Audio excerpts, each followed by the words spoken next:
Wild Thyme Cooking with Allison Davis is brought to you by Corman Kitchen and Bath. Hey, welcome back to Midday Kentucky. Chef Allison Davis here in the Wild Thyme Kitchen, and I'm cooking up kind of a meatless Monday meal that is going to be great for your kids, your family, especially if you like anything with some Mexican flavors into it. I'm making a Mexican quinoa bowl, and so we're going to start off by just kind of sauteing and searing off some vegetables. I've got just a little onion and garlic going into the pan, medium heat, with a little olive oil, just kind of letting those onions kind of sweat out a little bit. I'm going to add in some bell pepper here that I'm just going to dice up. And we're just going to keep kind of building this bowl, and you'll see how this all comes together. Now, the recipe that you're going to get for this, you can actually make this entire dish in one pot, where you can add the quinoa and you can actually add the broth in with all of these vegetables and cook it all in one. But I went ahead and cooked the quinoa because I wanted to talk about, just my way of cooking, perfect kind of flaky quinoa that you can see there. So what I tend to do is I'll double the ratio of water to quinoa. So I started with a cup of quinoa, and then I added in 2 cups of water.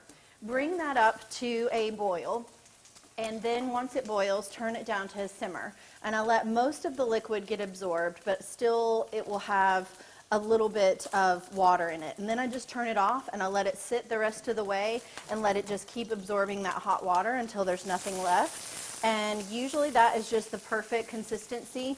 The way to really tell with quinoa is it will bloom, and so you almost start to see it sprout, and you can see where that's like expanding. And that's it. So once it's done, we're going to add this into this dish. So this little Mexican quinoa dish is, I've got peppers, onions, garlic, and then we're just going to kind of keep building this. I've got some diced tomatoes that we're going to add in. And if you don't want to go ahead and dice up tomatoes, you could actually just buy like the Rotel, and I'm adding some green chilies, and you can actually buy the diced tomatoes with the green chilies already in it, and that would work as well. I am going to chop off some corn just straight off the cob and add some fresh corn into this. Again, it's going to add a nice crunch and a sweetness to this bowl.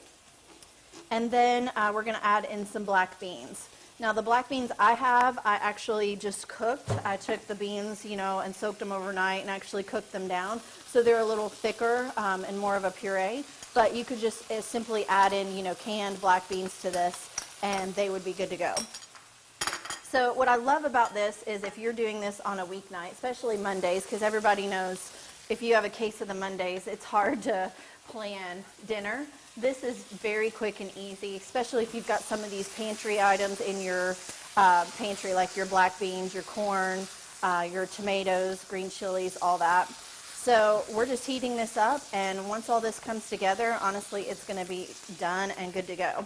All right, we'll go ahead and add our quinoa in. You can see there's not much liquid left in that pot at all. The quinoa just sat in that hot water and finished soaking that up.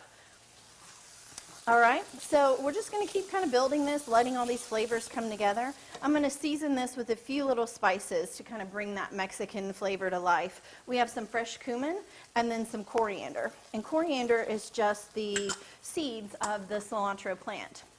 We're going to add some fresh cilantro into this, but I'm going to wait until towards the end, because I feel like cilantro, if you cook it and you let it sit and it keeps going, it kind of loses some of that flavor, and you want the brightness of that. So I usually wait and add that more as like a garnish.